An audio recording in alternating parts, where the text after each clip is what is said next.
Esse aqui já é outro escritor, que é Inácio de Antioquia, escreveu aos Efésios. Foi Marte também, ano 110 depois de Cristo. Olha como é que ele trata o assunto, vamos lá? Cuidai, pois, de reunir-vos com mais frequência. A grande luta da igreja moderna, reunir-se com mais frequência, para dar a Deus ações de graças e louvor. Está vendo? Na reunião vai ter ações de graças e vai ter louvores. Mas qual é o erro que eu quero deixar aqui como um protesto? Reúnam-se com mais frequência. Significa que já tinha gente relaxando naquela época. E hoje tem cristão que se contenta com uma reunião semanal. Uma tá bom. Por que a necessidade de reunir mais? Tem crente que já estabeleceu no coração, se eu for no domingo, tá bom. Já paguei a minha penitência. Reunir-se mais é uma bênção. Eu preguei 1 mês e meio sobre isso, sobre coinonia, né? Receber os irmãos nas casas é uma bênção. Estar junto com seus irmãos é uma bênção.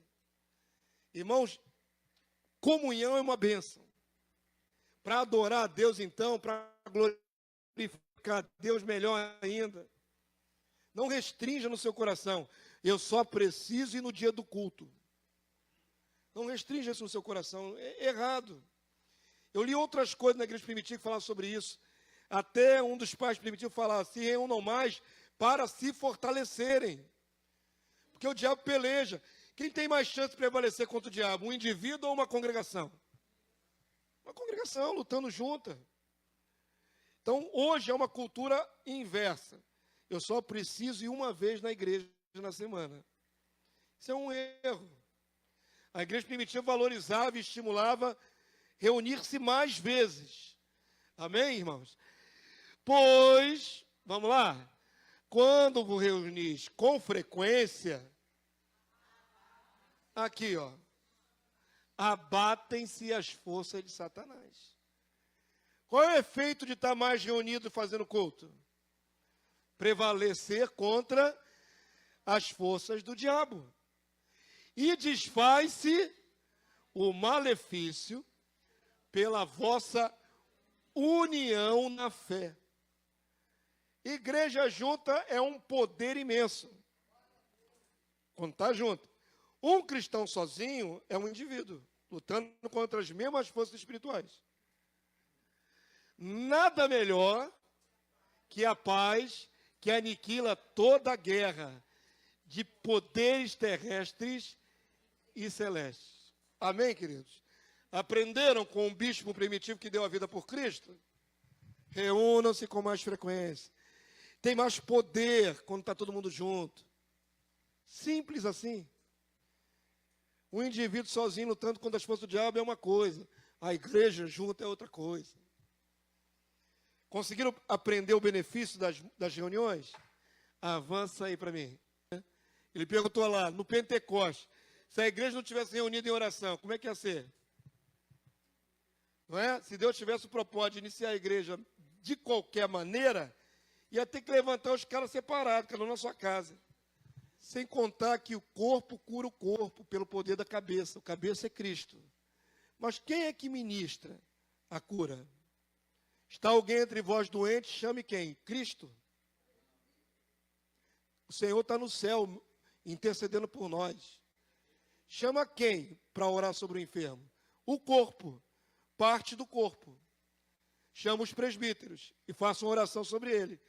Perceba que Jesus dá o poder, mas ele quer a interação do corpo. Ele quer a interação de irmão com irmão. Aí mais adiante, no mesmo texto de Tiago diz, confessai as vossas culpas para os presbíteros, uns aos outros. Olha aí como é que o corpo é usado dentro do próprio corpo. A ideia é, porque eu sou pastor, não serve tanto quanto exemplo. Se o Marcelinho precisasse de confessar alguma coisa, procurasse o diácono Júlio.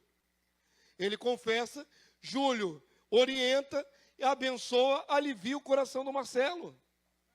E ele foi curado. Qualquer irmão. Estou dando um exemplo ali, porque eu conheço a ligação dos dois. Mas perceberam como você precisa do outro irmão? Tem que estar unido. Você precisa. Eu falei no domingo agora, na última mensagem, para vocês abrirem suas casas para os ungidos. Porque às vezes você precisa de uma ministração e não pede publicamente. Você precisa de uma ministração.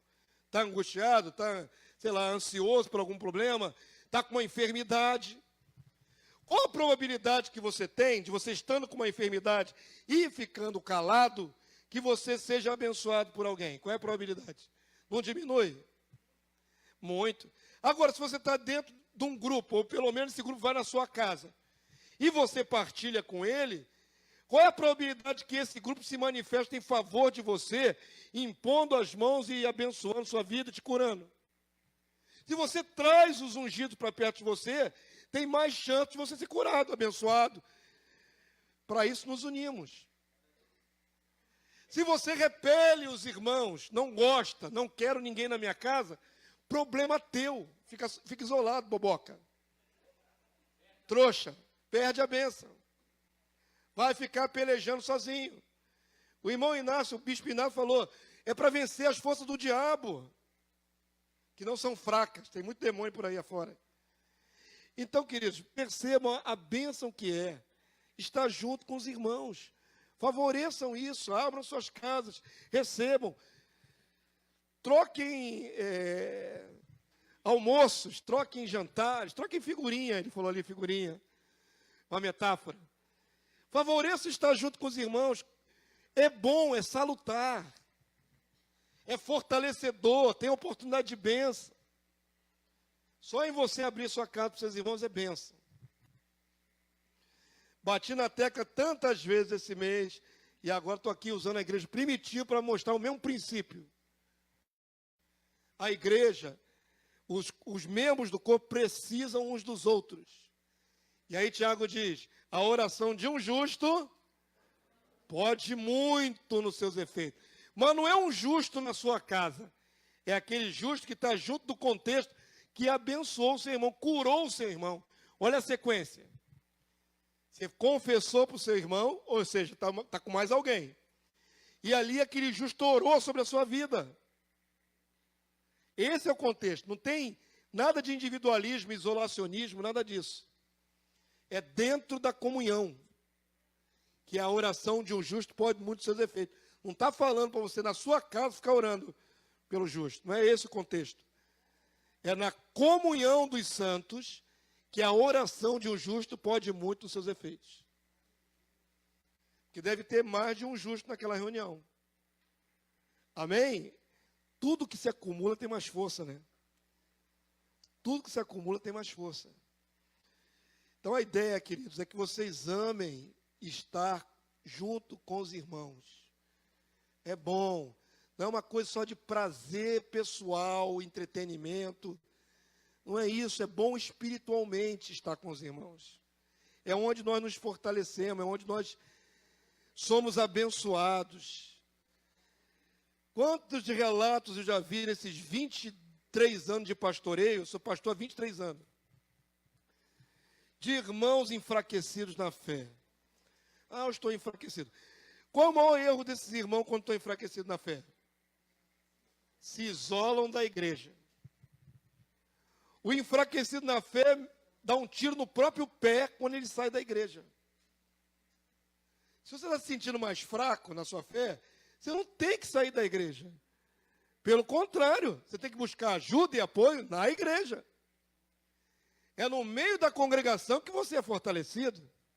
É numa reunião que você vai, que você ouve uma palavra que está sendo ministrada naquele lugar e que de repente está dentro da sua necessidade. É numa reunião que você participa, que em casa, enfraquecido, você não tem nem mais forças para orar, mas quando você vai e se junta com seus irmãos, a força das orações dos seus irmãos te empolga a orar. Ficar isolado da congregação é um erro. É um suicídio espiritual lento. Porque o isolado, sabe aquela ilustração muito comum no meio evangélico? Que nós somos brasas, E brasa fora do braseiro acontece o quê? Se apaga. A brasa toda junta é um fogareiro. Tu tira uma brasa do braseiro, ela fica preta e fria. A figura clássica é essa. Onde é melhor estar? No braseiro, junto com todos os outros que estão quentes. Imagina se você mostrou a sua dinâmica de fé. Você está isolado, precisa das reuniões para ir se fortalecendo, se abastecendo. Imagina se você faltasse 3 semanas seguidas. É o que é a realidade de muitos cristãos, viu? O camarada vem uma vez no mês na igreja. Deus é misericordioso sempre. Sozinho, fica 3 semanas sem buscar a comunhão dos santos. O que acontece? Vai ficar cada vez mais fraco. Daqui a pouco você está até acompanhando pessoas incrédulas para outros afazeres. Daqui a pouco você está usando o domingo que você vinha para o culto para ir no Maracanã ver futebol. Vai para churrasco, vai para pagode, vai para qualquer outra coisa. Porque largou mão daquilo que era saudável para a sua fé, que é estar junto com os santos. Uma pessoa isolada, por isso que o pastor de vocês tem palavras duras, firmes contra os desigrejados. Ah, pastor, você não sabe o que é ser um desigrejado, não sabe o que me fizeram naquela igreja, não sabe o que aquele líder fez comigo naquela igreja, não sabe o escândalo que eu passei. Vem cá, eu compreendo que a igreja está cheia de escândalos. Toda hora tem um ministério caindo em escândalo aí.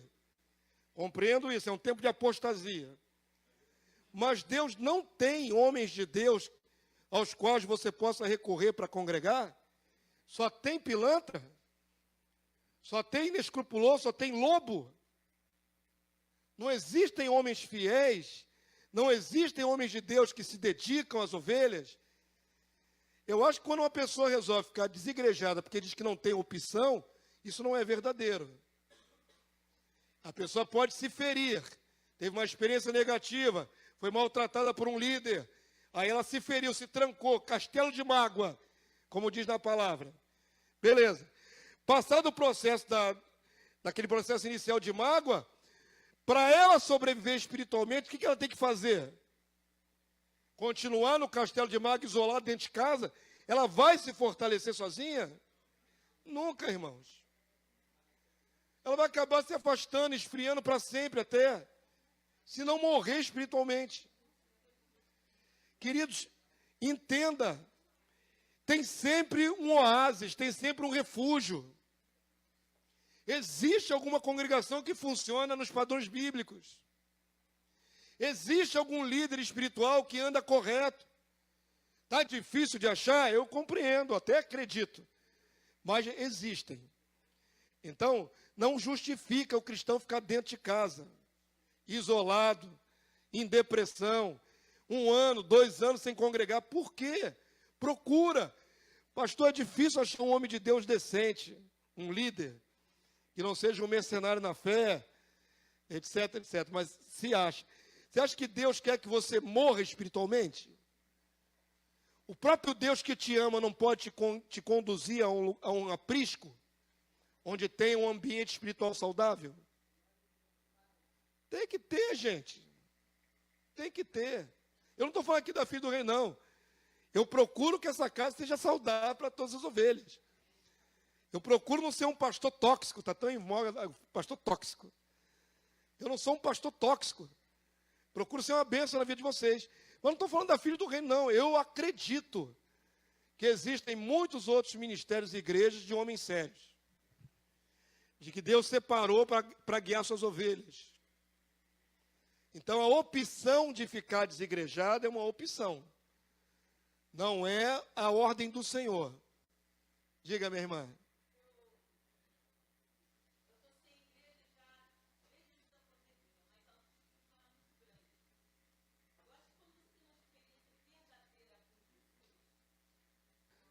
A irmã tem uma liderança.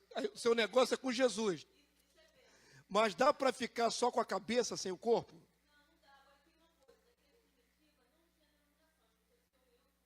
Sim, sim. Era uma igreja saudável.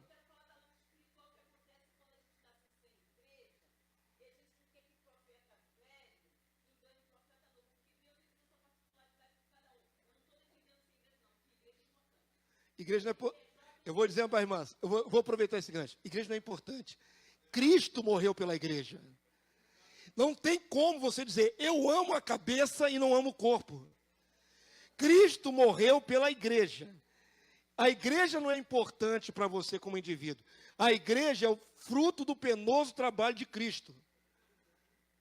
Quando a gente pensa, a igreja é só uma organização, que eu posso ir ou não, eu estou vendo de maneira errada. A igreja é o corpo do Cristo. É o corpo do próprio Senhor Jesus.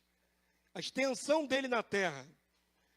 Então o que acontece, a irmã falou de liderança, é que a gente estabelece o parâmetro da nossa fé e da nossa comunhão pela liderança. E hoje em dia está muito em voga escolher o pastor. Eu quero ser da igreja do pastor Luciano Subirá. Eu quero ser da igreja do pastor Sila Malafaia. Você escolhe a igreja olhando para o líder. Eu estou falando que realmente você tem que procurar ver o líder que é, digamos assim, mais correto possível. Mas a igreja é mais do que isso, é o corpo do Cristo. Se você não consegue congregar porque o líder tal isso faz coisa errada, será que não tem um grupo de irmãos que se reúnem, que sejam saudáveis, para você estar junto com esse grupo de irmãos? Com certeza tem, irmã. Não, a irmã está fixada na placa. Eu estou falando de organismo, Eu não estou falando de placa, eu estou falando de orgânico. Olha só, o que nós estamos lutando para implantar aqui na cabeça dos irmãos? Eu estou ligado organicamente ao corpo de Cristo. Aí Paulo diz, de sorte, quando um sofre, todos sofrem. Como é que é isso? É quando a igreja vive essa ligação profunda de amor. Paulo fala de entranhas de afeto. Nós temos que estar ligados uns aos outros de uma maneira tal que a dor da irmã reflita em toda a igreja. Está entendendo? Não estou falando de placa, eu estou falando de corpo, de organismo vivo, cujo cabeça é Jesus. Então, quando uma pessoa diz para mim, eu não consigo me achar numa igreja, eu só tenho Jesus, ela está dizendo, eu peguei a cabeça, botei a cabeça debaixo do meu braço e eu ando só com a cabeça. Mas eu não quero o restante do corpo. Eu estou contente em andar com a cabeça. Só que Jesus não morreu por indivíduos. Ele morreu por um corpo. Se eu não me dou bem com o corpo, tem algum problema. Se eu não me dou bem com o corpo, tem um problema. Então, olha como é que Deus te ama. Acabou de botar alguém, antes da irmã chegar aqui e eu fazer esse discurso todo, para te mostrar na prática que o corpo cuida do corpo. O corpo cuida do corpo. Não estamos falando aqui de denominação, estrutura, nada disso. Estamos falando de seres humanos ungidos com o mesmo Espírito, que conhece o seu dono e está ali abençoando uns aos outros. Eu estou falando que quando uma pessoa... Eu nunca passei pelo processo de ficar desigrejado. Nunca. Tenho 30 anos de evangelho. Sempre fui membro de igreja. Tive os meus pastores. Hoje eu sou pastor. Tive os meus líderes. Mudei de igreja. Eu não fiquei a vida toda numa igreja. Eu mudei de igrejas. Comecei numa igreja, mudei para outra, mudei para outra. Já mudei pelo menos umas 3 vezes de igreja até chegar nesse ministério. Então a questão não é a denominação ou as igrejas. Eu nunca fiquei um período longe da igreja, longe dos meus irmãos, mesmo quando era ovelha. Mesmo quando eu era ovelha. Eu não nasci pastor. Eu nasci ovelha, nasci de novo como ovelha. Eu sempre tive prazer de estar reunindo com os meus irmãos. Estar com eles era um prazer, um privilégio. Eu aprendi, abençoava, era abençoado. É isso que eu estou falando. Estar com os irmãos é uma bênção. A irmã está aqui ouvindo isso hoje no meio de nós, é uma bênção para a sua vida. Sua participação nos abençoou todos aqui. Seu testemunho. Porque Deus tratou contigo agora. Para a irmã entender que nós precisamos estar juntos uns dos outros. E eu preguei durante 1 mês e meio aqui, minha irmã Sônia. Quebrando as barreiras no coração para a gente confiar no irmão. Que a maior dificuldade nessa geração final agora, da igreja, é a confiança. Há uma ênfase muito forte no individualismo. Então as pessoas vão para as congregações, para os cultos, não comungam com ninguém, ouvem a palavra e saem, se abastecem e vão embora. Elas não fazem ramificações na horizontal. Eu vou no culto, eu ouço a ministração, a palavra, se foi boa, se foi ruim, não sei, e vou para casa. E são pessoas que estão consumindo, são consumidores da fé. Mas não há ligação orgânica entre os membros, porque todo mundo é desconfiado. Todo mundo é desconfiado. Será que o fulano é boa pessoa? Será que ele é um chato de galocha? Será que se eu me aproximar daquela irmã, ela é trambiqueira? Ela vai querer me passar uma pirâmide financeira? Ela vai querer me empurrar Rinodê ou coisa parecida, Mary Kay? É assim. Não tenho nada contra a Mary Kay. Eu não tenho nada contra a Mary Kay, deixar claro aqui. Eu estou falando da desconfiança. As pessoas são desconfiadas umas das outras, de tal maneira que é impossível quase que ela abra o coração para um outro irmão. Está sofrendo horrores sozinho. Está sofrendo horror, pagando preço altíssimo. Mas é incapaz, ou não se sente apto ou à vontade, para chegar para o irmão, irmão, ora por mim nessa área, assim, assim, assado, que eu estou passando uma prova nessa área. Tem um texto na Bíblia, que é parâmetro para mim, que diz assim, Paulo diz, comunicai aos santos nas vossas necessidades. Esse texto, para mim, é orientação divina. Tem gente que está passando prova, seja financeira, seja emocional, seja na saúde, e não fala para ninguém. Então, a única maneira de eu ajudar esse irmão é por revelação divina. Como é que eu vou saber? Se você não fala. Não é? O pastor tem que receber uma revelação do alto. Que naquele mês ou naquele período a pessoa está sem dinheiro. Porque eu não sou obrigado a saber. Correto? Qual era a sua obrigação? Vou te dar a palavra. Qual era a sua obrigação? Chegar, pastor, ora por mim. Nesse mês eu passei por um revés financeiro, estou assim, estou assado. Pastor, será que tem como me ajudar de alguma maneira? Tem bolsa de compra aí para a gente compartilhar.